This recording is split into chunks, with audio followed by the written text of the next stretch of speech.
안녕하세요. 크립토TV입니다. 오늘은 블랙락이 앞으로 증명하게 될 매우 중요한 투자 키워드 3가지에 대해서 나눠보도록 하겠습니다.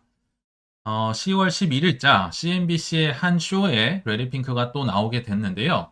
원래 이 자리는 비트코인을 얘기하러 나온 자리가 아니라 블랙락이 상장된 지 25주년을 기념하고자 나왔습니다. 그래서 그간 블랙락의 성과라든가 앞으로 나아갈 방향을 얘기하는 자리여서 더더욱 투자자들의 관심을 받았던 인터뷰가 아닐까 생각이 드는데, 여기 보시면 짐 크레이머도 나와 있죠. 레리핑크를 정말 볼 때마다 좋아하는 연예인 보듯이 막 정말 호들갑을 떨고 막 이렇게 리액션이 굉장하더라고요. 그래서 인터뷰가 굉장히 재밌게 진행이 됐는데 바로 들어가 보도록 하겠습니다.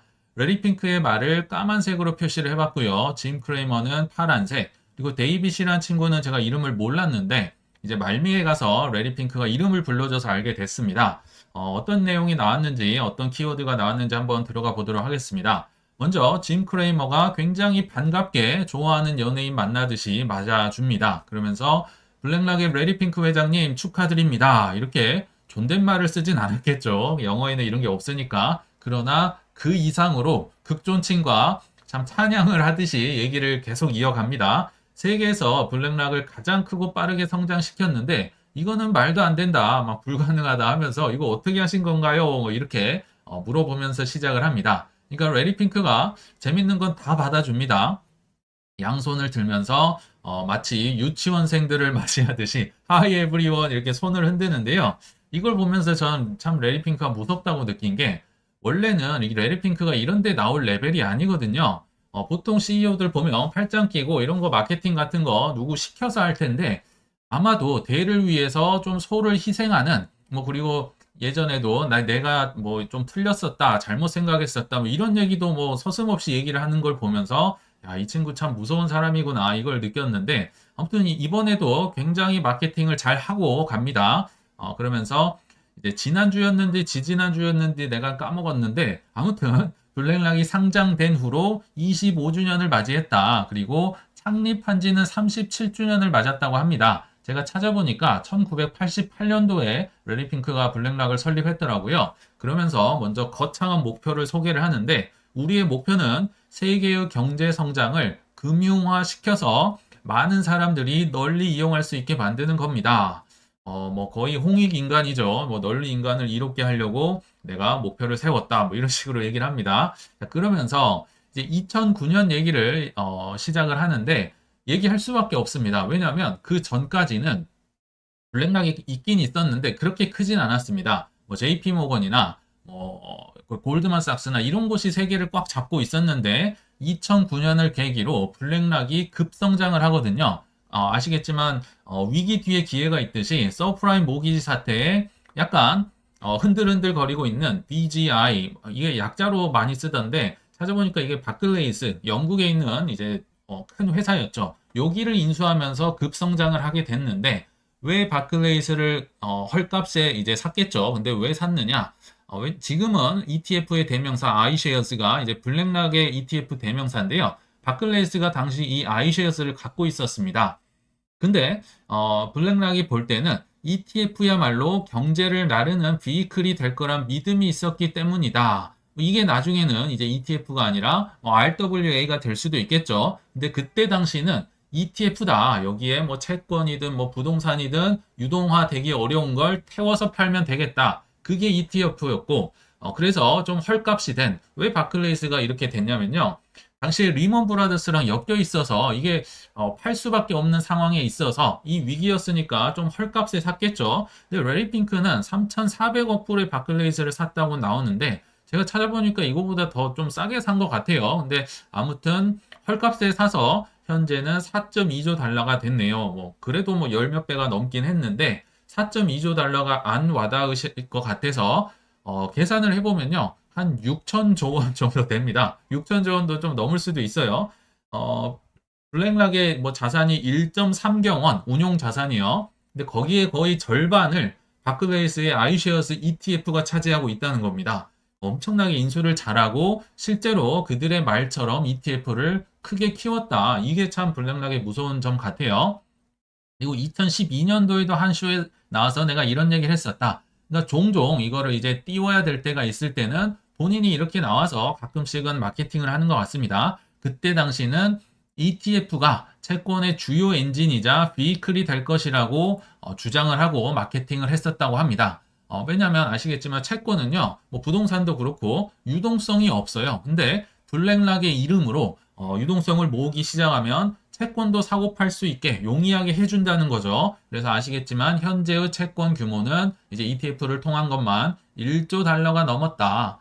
결국 말대로 해버린다는 게 블랙락이 참 무섭게 느껴지는 이유인 것 같습니다. 그러면서 이제 첫 번째 키워드가 나오는데요.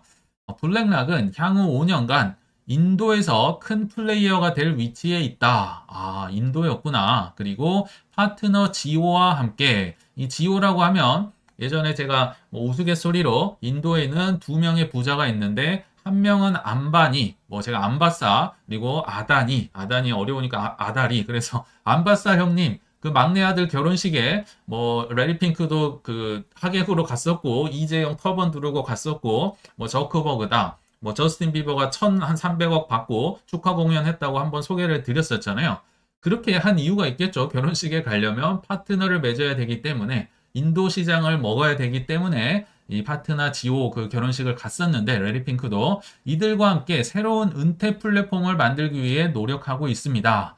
야, 이 블랙락이 얼마나 지금 욕심이 많은지를 알 수가 있죠. 인도는요, 아시겠지만 인구도 많지만 거의 세계에서 가장 젊은 국가입니다. 근데 인구도 이제 폭발적으로 늘어나는 데다가 레리 핑크는 은퇴 시장도 굉장히 큰 시장으로 보고 있죠. 그 젊은 나라에 은퇴 플랫폼까지 심어버린다고 하니까 인도 이 키워드는 약간 장기전이 될 수는 있겠지만 아무튼 중장기적으로 돈을 쏟아붓겠다는 얘기를 이제 하고 있는 것 같아요. 그리고 작년 7월 달에 이런 기사 있었다고 한번 소개를 해드렸는데 아까 그 지오 안바사 이제 그 형님이 계신 아시아 최고의 부자입니다. 합작 투자 회사를 블랙락이랑 같이 만들었었죠. 제가 알기로 5대5로 한 걸로 알고 있습니다. 그래서 인도 시장을 장악할 준비가 이미 끝났다. 이거 왜 은퇴를 굳이 인도에서 하고 있을까? 아시겠지만 베이비 부머 세대가 이미 은퇴를 많이 하고 있는데요. 문제는 준비가 되지가 않았어요.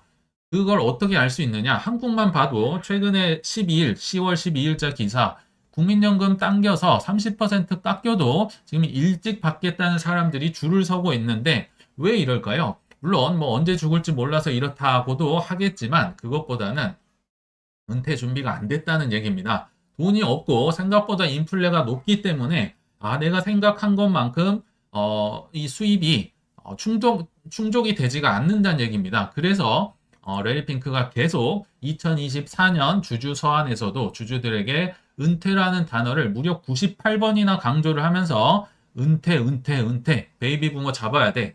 여기가 돈이 된다. 이렇게 계속 얘기를 하고 있죠. 거기에 이제 인도와 은퇴가 이제 하나의 큰 키워드가 되지 않을까. 그리고 실제로 이제 투자를 하고 있는 거죠. 말만 하는 게 아니라. 자, 이제 두 번째 키워드로도 한번 가보겠습니다. 자, 뭐 여러 가지 얘기를 했는데요. 중략을 시키고 우리의 중요한 역할은 전 세계의 모든 회사의 주식과 자산을 갖고 있으므로 장기 투자자로 인식이 된다. 우리는 장기 투자자다. 이런 얘기를 하는데요. 야, 이 괄호 안에 글을 보면 무슨 생각이 드십니까? 굉장히 자신감에 차 있습니다. 우리가 전 세계 모든 회사의 주식을 갖고 있다.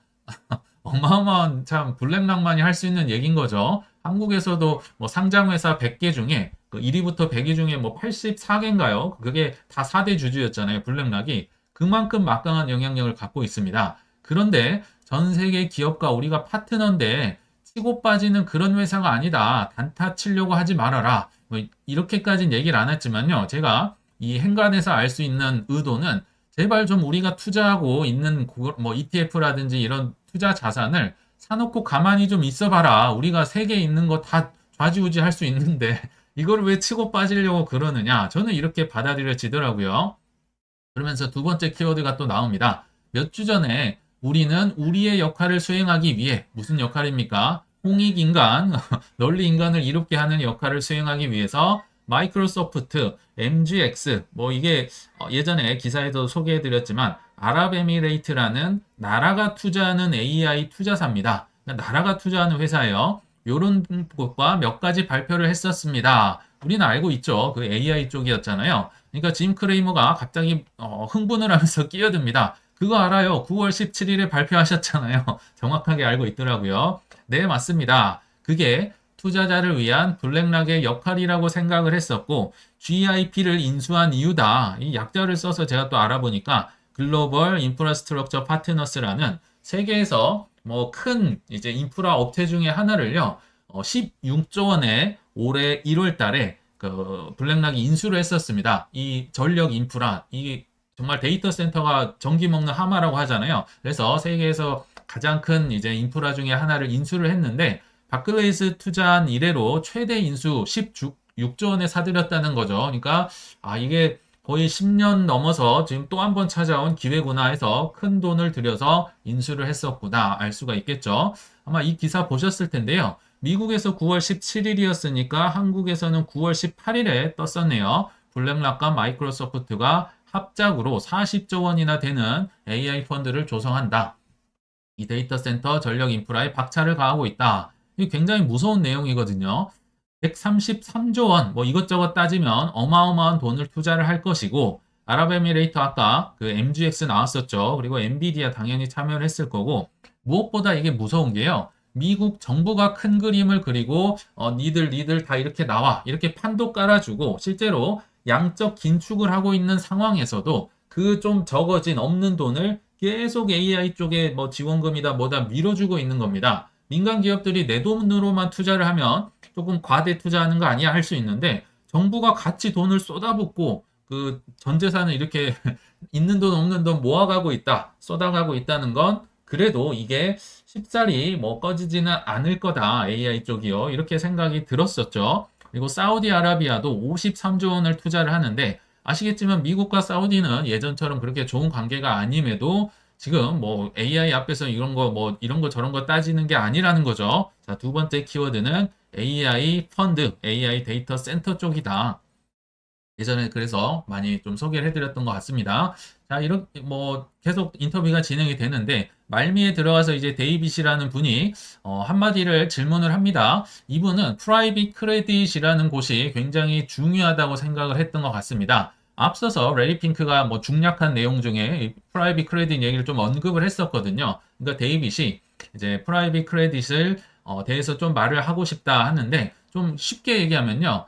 사모 펀드, 프라이빗한 크레딧, 돈 빌릴 때 이제 크레딧이란 단어를 쓰잖아요. 더 쉽게 얘기하면 보통 기관이나 뭐 이런 분들은 뭐 은행에서 대출을 하잖아요. 근데 은행들이 2009년 이후로 막 망해버리기도 하고 믿을 수가 없고 막 뱅크런이 나오고 이러잖아요. 그래서 비은행, 그러니까 개인이 됐든 기업들이 됐든 이들에게서 대출을 받을 수 있는 거, 물론 투자도 하는데요.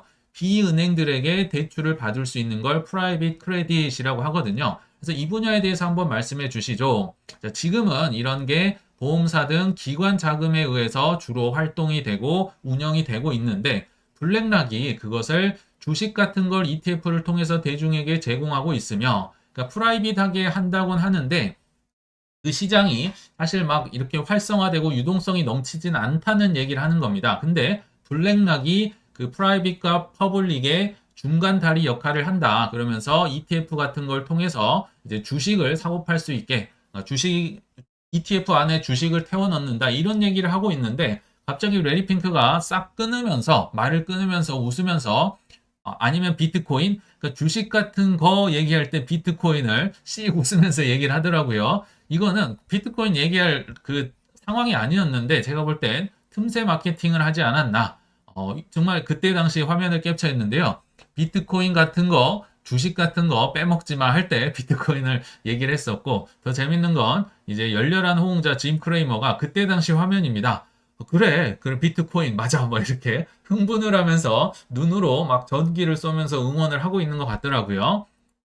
자, 세 번째 키워드는 그래서 정확히는 ETF인데요. 그 안에 비트코인을 이제 얘기를 했다고 저는 생각이 듭니다. 자, 그러면서 데이빗이 프라이빗 크레딧이 아무튼 중요해질 텐데 이거 어떻게 될 것 같느냐? 당신들의 역할이 여기에서 어떻게 되느냐? 이런 걸 좀 어려운 질문을 합니다. 그러니까 이때 당시에 이제 레리 핑크가 데이빗이라고 이름을 불러서 제가 알게 됐다고 했었죠. 자, 데이빗. 그래서 우리가 비트코인 등 신규 섹터, ETF에 넣을 신규 섹터를 계속 분석을 하고 데이터를 제공을 하면서 고객님들에게 퍼블릭과 프라이빗 중에 뭐가 괜찮은지 이제 비교를 해보시라고 계속 데이터를 주고 있다. 그리고 유동성을 확장해 가고 시장을 키워가고 있는 거다.